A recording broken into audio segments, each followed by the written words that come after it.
नमस्कार। आज हम एक बहुत ही जरूरी कॉन्सेप्ट पर बात करेंगे। सिविल सोसाइटी यानी नागरिक समाज। आखिर ये है क्या और किसी भी डेमोक्रेसी को मतलब लोकतंत्र को जिंदा रखने में इसका रोल क्या है? चलिए इसी को समझते हैं। ठीक है। तो आज हम क्या क्या देखने वाले हैं। सबसे पहले तो यही जानेंगे कि भाई ये सिविल सोसाइटी है क्या, फिर इसके काम क्या हैं, ये सामाजिक बदलाव कैसे लाती है, कुछ मुश्किलें भी हैं उनकी भी बात करेंगे, और हाँ, भारत के कॉन्टेक्स्ट में ये कितना जरूरी है इस पर भी एक नजर डालेंगे। आखिर में हम समझेंगे कि ये डेमोक्रेसी का इतना जरूरी साथी क्यों है। तो चलिए एक सवाल से शुरू करते हैं। क्या हर कुछ साल में एक बार वोट डाल देना बस इतना ही काफी है एक लोकतंत्र के लिए? क्या डेमोक्रेसी का मतलब सिर्फ इलेक्शन है? नहीं ना। असल में एक हेल्दी डेमोक्रेसी को सिर्फ चुनावों की नहीं बल्कि हम सबकी यानी नागरिकों की लगातार भागीदारी की जरूरत होती है। और बस इसी जरूरत से जन्म होता है सिविल सोसाइटी का। ये वो स्पेस है जो नागरिकों की लगातार भागीदारी को मुमकिन बनाता है। इसे ऐसे समझिए, ये वो जगह है जो ना तो पूरी तरह सरकार है और ना ही बाजार यानी प्राइवेट बिजनेस। ये इन दोनों के बीच की एक तीसरी बहुत ही ताकतवर जगह है। तो फिर इसकी परिभाषा क्या हुई? देखिए, सिविल सोसाइटी उन सभी वॉलंटरी ऑर्गेनाइजेशंस और ग्रुप्स को कहते हैं जो सरकार और बाजार दोनों से आज़ाद होकर काम करते हैं। इसमें आपके एनजीओज आ जाते हैं, बड़े बड़े सोशल मूवमेंट्स, मीडिया का एक हिस्सा, ट्रेड यूनियंस और छोटे छोटे कम्युनिटी ग्रुप्स भी। ये सब मिलकर कह सकते हैं समाज का तीसरा पिलर बनाते हैं। अब ये बहुत इंटरेस्टिंग है। एक बहुत बड़े पॉलिटिकल थिंकर हुए एंटोनियो ग्राम्शी। उन्होंने कहा कि ये सिविल सोसाइटी सिर्फ कुछ ऑर्गेनाइजेशंस का झुंड नहीं है। नहीं, ये तो असल में विचारों की, आइडियोलॉजी की जंग का मैदान है। ग्राम्शी के मुताबिक यहीं पर यह तय होता है कि समाज में कौन से आइडियाज कॉमन सेंस बनेंगे, कौन सी बातें नॉर्मल मानी जाएंगी, और जो विचार यहां जीतता है वही आगे चलकर सत्ता के नेचर को भी तय करता है। तो ठीक है, ये आइडिया तो समझ आ गया, लेकिन सवाल यह है कि सिविल सोसाइटी असल में करती क्या है? वो कौन से काम हैं जिनसे डेमोक्रेसी को मजबूती मिलती है? तो इसके कुछ सबसे जरूरी काम ये हैं। सबसे पहले तो लोगों में जागरूकता फैलाना, उन्हें उनके अधिकारों के बारे में बताना, फिर जरूरी मुद्दों पर पब्लिक ओपिनियन बनाना, और शायद सबसे जरूरी सरकार को जवाबदेह बनाना।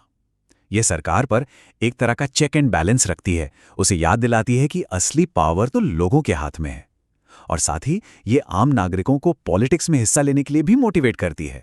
और इस जवाबदेही वाली बात का एक जबरदस्त उदाहरण है भारत में हुआ आरटीआई मूवमेंट, यानी सूचना का अधिकार आंदोलन।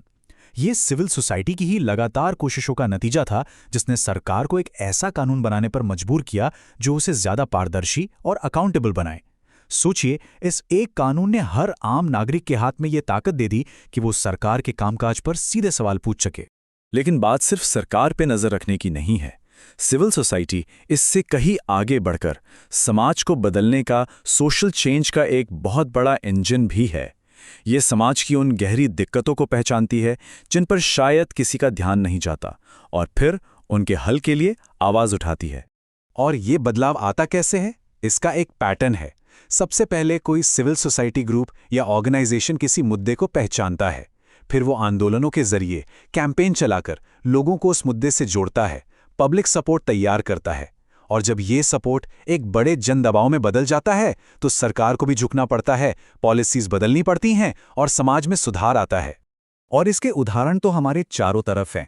सोचिए, पर्यावरण को बचाने के लिए हुए बड़े बड़े आंदोलन, औरतों के हक के लिए लड़ी गई लंबी लड़ाइयां, या फिर करप्शन के खिलाफ जो आंदोलन हुए, इन सब ने हमारे समाज को बदला है, उसे एक नई दिशा दी है, और इन सब की जड़ें कहीं ना कहीं सिविल सोसाइटी में ही हैं। अच्छा, इतनी सारी अच्छी बातें सुनकर लगता है कि सिविल सोसाइटी तो एक हीरो की तरह है, पर क्या यह हमेशा सच होता है? नहीं, तस्वीर का एक दूसरा पहलू भी है। चलिए अब सिविल सोसाइटी से जुड़ी कुछ चुनौतियों और इसकी आलोचनाओं को भी समझते हैं। तो सवाल यह है कि क्या सिविल सोसाइटी हमेशा ही अच्छे के लिए काम करती है? ये मान लेना थोड़ा सा भोलापन होगा कि हर एनजीओ या हर ग्रुप का मकसद सिर्फ और सिर्फ समाज की भलाई ही है। ऐसा नहीं है। और यहां हम वापस ग्राम्शी के पास आते हैं। उन्होंने इसका एक डार्क साइड भी बताया था। ग्राम्शी ने कहा कि कई बार पावरफुल लोग सिविल सोसाइटी का इस्तेमाल अपना दबदबा यानी हेजमनी बनाए रखने के लिए भी करते हैं। वो अपने विचारों को, अपनी आइडियोलॉजी को इतना नॉर्मल बना देते हैं कि बाकी लोगों को वो कॉमन सेंस लगने लगता है और लोग उसे बिना सवाल किए मान लेते हैं। जैसे मीडिया का कोई हिस्सा या कोई बड़ा एनजीओ भी जाने अनजाने में ऐसे विचारों को बढ़ावा दे सकता है जो असल में उसी सिस्टम को फायदा पहुंचा रहे हों जो पहले से पावर में है। इसके अलावा भी कई प्रैक्टिकल दिक्कतें हैं। कई बार सरकारें इनके काम में दखल देती हैं, हमेशा पैसों की कमी बनी रहती है और एक बड़ा सवाल ये भी उठता है कि ये जिन लोगों की आवाज़ उठाने का दावा करते हैं क्या वाकई में उनका सही प्रतिनिधित्व करते हैं। कई बार इनकी अपनी विश्वसनीयता और ट्रांसपेरेंसी पर भी सवाल उठते हैं। तो ये तो हुई दुनिया भर की बात। अब जरा इसे भारत के चश्मे से देखते हैं। इंडिया जैसी बड़ी और इतनी डाइवर्स डेमोक्रेसी में सिविल सोसाइटी का रोल हमेशा से बहुत ही एक्टिव और जरूरी रहा है और इसके उदाहरणों की तो कोई कमी नहीं है। हमने आरटीआई मूवमेंट की बात की। स्वच्छता अभियान को भी एक जन आंदोलन बनाने में सिविल सोसाइटी का बड़ा हाथ रहा। महिलाओं के अधिकारों के लिए तो लड़ाई आज भी जारी है और आजकल किसी भी मुद्दे पर लोगों को इकट्ठा करने में सोशल मीडिया का रोल तो हम सब देख ही रहे हैं। मतलब भारत में सिविल सोसाइटी पब्लिक लाइफ का एक जीता जागता हिस्सा है। और आज के डिजिटल दौर में तो तस्वीर और भी बदल गई है। सोशल मीडिया सिविल सोसाइटी के लिए एक नया और बहुत पावरफुल हथियार बन गया है। इसके जरिए लोग बहुत तेजी से एकजुट हो जाते हैं, अपनी बात सरकार तक पहुंचाते हैं। लेकिन हाँ, इसका एक दूसरा पहलू भी है। यही सोशल मीडिया गलत जानकारी फैलाने और समाज को बांटने का जरिया भी बन जाता है। तो ये एक दोधारी तलवार है। तो अब हम इस पूरी चर्चा के आखिर में पहुंच रहे हैं। हमने जितनी भी बातें की उनसे एक चीज तो बिल्कुल साफ है कि सिविल सोसाइटी किसी भी डेमोक्रेसी का एक बहुत ही जरूरी एक अटूट हिस्सा है। इसे समझने का सबसे अच्छा तरीका शायद यह है कि हम सिविल सोसाइटी को जनता और सरकार के बीच एक सेतु यानी एक पुल की तरह देखें। ये वो पुल है जो आम लोगों की आवाज, उनकी परेशानियों को सरकार तक ले जाता है और सरकार के कामकाज और नीतियों की जानकारी लोगों तक लाता है। ये एक टू वे कम्युनिकेशन बनाता है। तो आखिर में हम कह सकते हैं कि एक मजबूत, एक एक्टिव सिविल सोसाइटी सिर्फ लोकतंत्र के लिए अच्छी नहीं है, बल्कि वो लोकतंत्र की आत्मा है। उसके बिना डेमोक्रेसी सिर्फ वोट डालने की एक रस्म बनकर रह जाएगी, एक खोखली प्रक्रिया।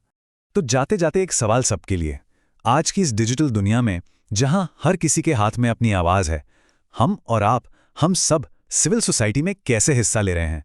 क्या हम सिर्फ एक मूक दर्शक हैं या एक एक्टिव नागरिक? इस पर सोचिएगा जरूर।